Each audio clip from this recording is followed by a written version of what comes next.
Ladies and gentlemen, boys and girls, welcome back to our podcast by Overheard, the Friends with Benefits.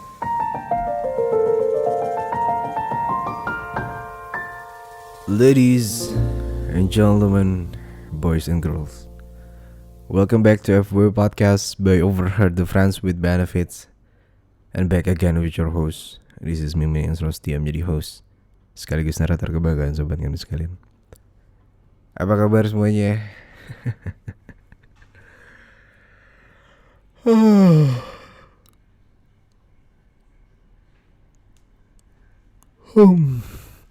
Kacau ya, ini podcast kacau banget, sumpah kacau banget. Baru mulai udah nguap gua. By the way, ini spesial kembali lagi di konten Kamis Krimis, dimana gue akan membacakan salah satu cerita yang udah masuk ke dari message gue. Dan kemungkinan nanti gue bakal punya website. Dan lo kalau mau cerita di website gue aja, jadi lebih enak, lebih nyaman. Lo bisa buka di laptop atau PC, atau lo bisa langsung via mobile juga, gak apa-apa, bisa. Dan itu sangat amat gokil banget sih kalau misalkan cerita nanti bakal kita alihkan ke sana. Dan hari ini udah gimana ya, hari keberapa gue nggak tahu. Covid, fuck lah. Dan kayaknya akhir-akhir ini juga gue menemukan banyak banget kabar-kabar baik untuk rate dari banyaknya orang yang positif atau negatif dari COVID-19. Semoga makin membaik. Yang belum vaksin sekarang, yang pada sakit semoga disembuhkan, amin. Dan yang ekonominya lagi jatuh semoga pulih ya, tetap survive ya. Gue cuma bisa memberikan apa ya, kontribusi untuk menghibur kalian deh. Entah itu dalam konteks gue menghibur ataupun jadi penghantar tidur loh. Ya mungkin ada beberapa orang yang menjadikan podcast ini dan dengerin podcast ini sebelum tidur. Wow, thank you banget. Dan gue bacain dan akan gue pilih. Jadi gue record gak, biasanya kan mepet tuh si hari Kamis juga record, langsung edit, langsung post. Kalau enggak, hari ini gue lagi agak santai, jadi gue memutuskan untuk record Kamis Krimis. Dan jadi gue mau minum dulu ya. Ngap juga ya, jancuk.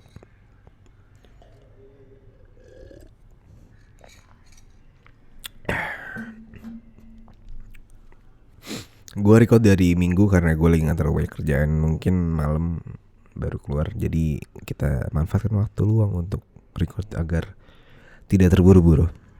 Jadi gini ceritanya. Seperti yang lo lihat, gue gak single, gue udah married. Singkat cerita, di 1 tahun pernikahan, suami gue ketahuan deket sama cewek.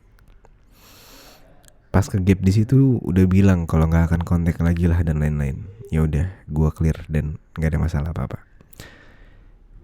Nah, and then awal tahun 2019 suami gue pergi ke kota A.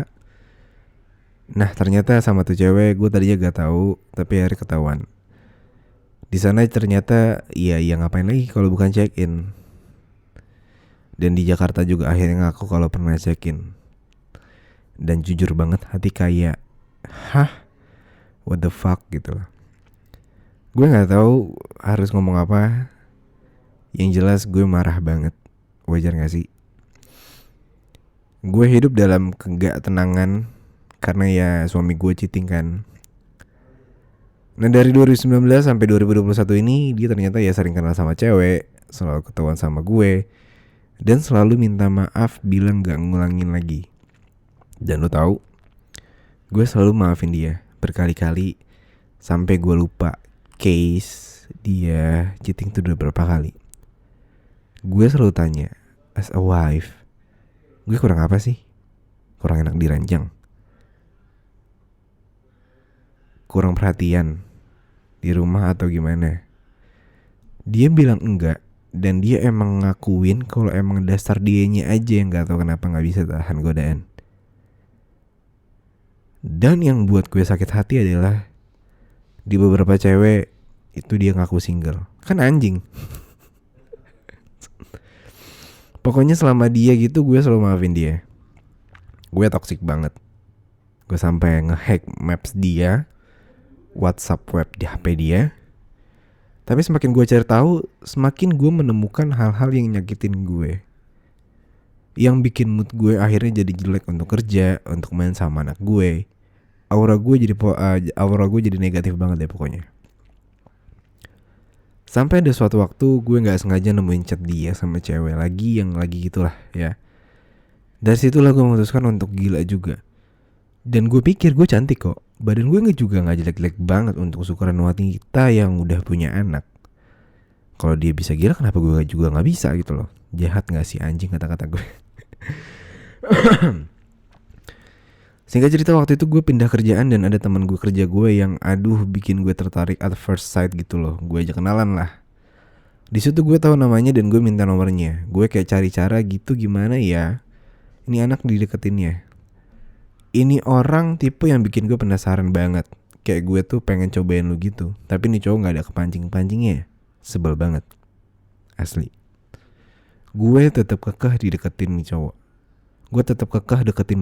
Gue WhatsApp, akhirnya deket-deket. Gue ajak ke Dufan. Ke Dufan yuk, lagi promo, mau gak? Kata dia. Terus kata si cowoknya, ayo mau. Tapi aku pengen berenang juga nih. Ya udah, sama berenang juga. Di mana ya? Tapi pada tutup deh. Waktu itu gak semua tempat wisata buka pas Covid. Terus kata dia, ya udah cari aja hotel yang ada swimming poolnya. Akhirnya gue ke Dufan cuma sampai jam 2 terus ke hotel di Kemang. Yang bikin gue penasaran tuh, nih cowok anak mama banget parah. Kayak pulang kerja gak langsung pulang tuh. Ditelepon ibunya, ditanya ada di mana. Terus kalau libur dia pasti anterin ibunya. Terus teman-teman kerjanya juga bilang dia tuh gak pernah ngapa-ngapain sama cewek. Iya, dalam hati gue tai lah, mana ada anjir cowok zaman sekarang belum ngapa-ngapain. Maksud gue having sex ya.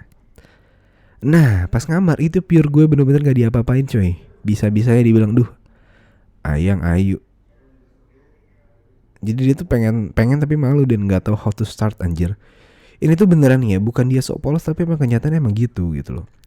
Kelihatan banget belum pernah ngapa-ngapain. Selama ini coli doang, kasian banget ya. Jadi kayak gue tuh kayak ngajarin anak TK gitu. Dan akhirnya gue tahu dia punya pacar ternyata. Karena gue cewek, kekepoin gue parah. Gue cari tahu tentang ceweknya. Singkatnya gue gak sengaja ketahuan kalau kepoin sosmednya ini cewek. Jadilah dia berantem dan putus. Dia pun marah sama gue. Marahnya tapi cuma bilang, kamu tuh ngapain sih begitu? Cukup tahu ya aku sama kamu. And bye. Dan semua akun gue diblok sama dia. Itu 5 bulan. Gue diblok sama sekali gak kontekan. Udahlah, gue jarang main sama suami gue karena gue malas mau minta inget kelakuan dia. Kalau dia minta ya gue kasih, enggak ya enggak. Meskipun gue lagi horny tapi gue gak minta sama dia. Sebelum kejadian blok-blokan ini gue tuh 2 kali main sama cowok ini. Dia di Kemang semua. Waktu itu gue pernah nanya sebenarnya gue sama dia tuh apa sih. Dia jawab ya kita FWB-an aja. Sama, tau lah punya pasangan gitu loh. Nah sebentar ini dia buka blog gue, maafin gue gitu. Dan emang udah gak sama pacar lagi. Tapi ini cowok jadi sweet banget, beda kayak dulu. Gue memutuskan untuk FWB, tiba-tiba ada perasaan. Tapi sebenarnya gue gak mau naruh hati gitu loh. Jadi gue mau take it easy aja sebagai pengganti sex life gue yang gue gak dapet di rumah. Percayalah, menurut gue rumah tangga gue sekarang tuh cuma kayak topeng. Kayak pohon dimakan rayap, utuh dari luar tapi dalamnya kopong gak ada isi. Gue sih gak apa-apa, as long as anak gue bahagia. Suami gue cuma suami yang buruk, tapi dia yang baik untuk gue akuin. Wajar kan sebagai seorang cewek yang butuh sex life. Karena banyak di luar sana orang beranggapan yang butuh banget seks itu cowok. Itu gak bener anjir. Iya dari cerita gue ini sih jangan nikah. 1 ya, jangan nikah kalau lo belum siap dan gak bisa komitmen. 2, jangan punya anak dulu kalau emang mau seneng-seneng hidupnya. At least kalau cerai anak gak jadi sebuah pertimbangan. 3, kalau lo emang sakit hati berkali-kali sampai gak bisa nahan, mending lu balas. Gue gak membenarkan hal ini, tapi daripada lu gila karena nyesek kayak gimana. 4, FWB tuh enak.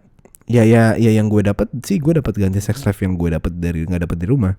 Terus ya kalau keluar ganti-gantian aja, keluarin duit, sama-sama enakin aja lah. Kalau udah mulai ada rasa dan tetap mau FWB aja, ya inget tujuan utama lu apa. Biar perasaan itu gak berlarut-larut, karena lu harus inget tujuan utamanya yaitu FWB. Gue saat ini sih masih sama suami gue. Cuma ya kejadian terakhir sama cewek itu adalah gue udah bilang sama dia gue maafin lu berkali-kali. Kayaknya lu malah makin senaknya.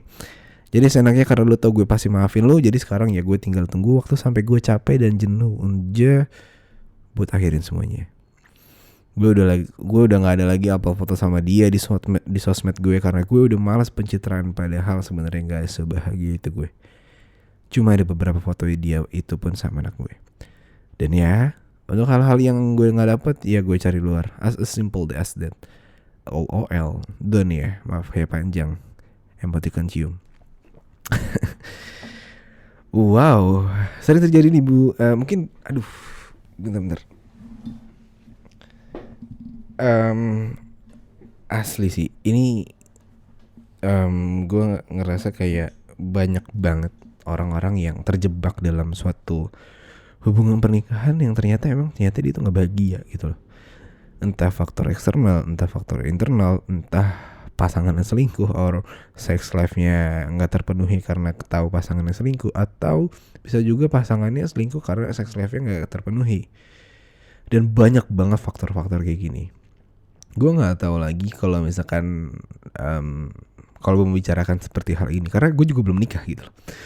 Dan gue melihat kalau hal-hal seperti itu kayak sayang aja gitu loh, kayak lu punya anak gitu loh, dan lu punya tanggung jawab, lu punya image yang harus menjaga image yang baik, di mana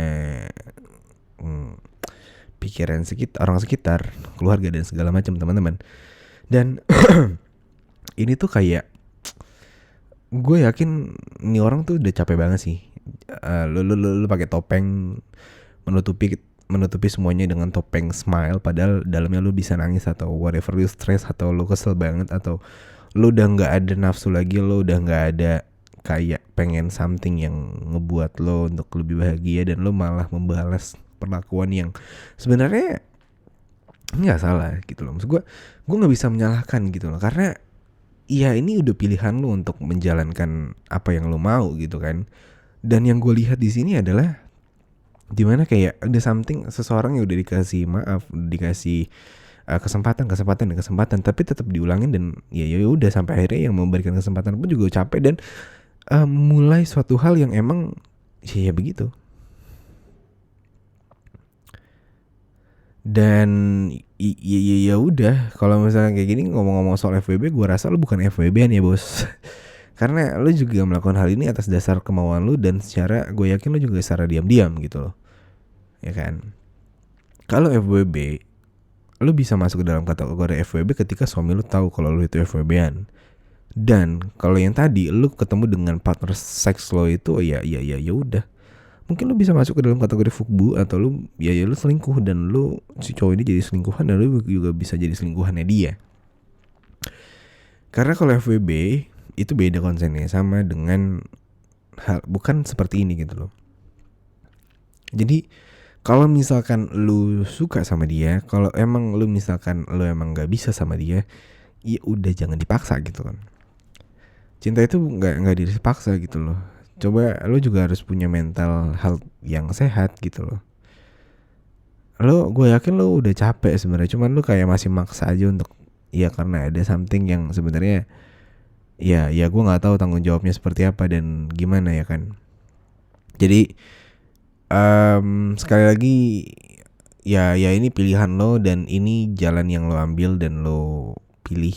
Kalau misalkan dengan membalas lu bisa ngerasa lebih senang or whatever, ya udah gimana gitu. Tapi daripada seperti itu dan ngebuat juga kayak orang berpikiran aneh-aneh atau jelek atau whatever, itu mendingan udahin sih kalau menurut gue ya. Tapi kan pertimbangan juga berat. You have a kids, lu punya anak, dan anaknya juga masih lucu-lucu dan masih kecil, jadi kayak masih butuh sosok figur ayah yang harus membimbing mereka. I think lo juga sebenarnya harus ada di titik dimana lo harus menemukan suatu hal atau suatu komunikasi yang baik antara kedua lo dan suami lo mungkin. Baiknya gimana, jangan mentok kayak seperti itu, jangan tertutup satu sama lain. Dan kalau mau nge-state dan mau mau melangkah dari awal ya whatever lo bisa minta dan silahkan. Jadi I think bisa ke komunikasi atau lo mungkin minta bantuan keluarga atau ke psikolog atau psikiater atau whatever agar cepat masalahnya cepat selesai dan semoga terbantu sih. Dan terima kasih juga gue mau bilang sama lo udah cerita di sini. I want to say thank you banget, lo udah mempercayakan cerita lo ke gue.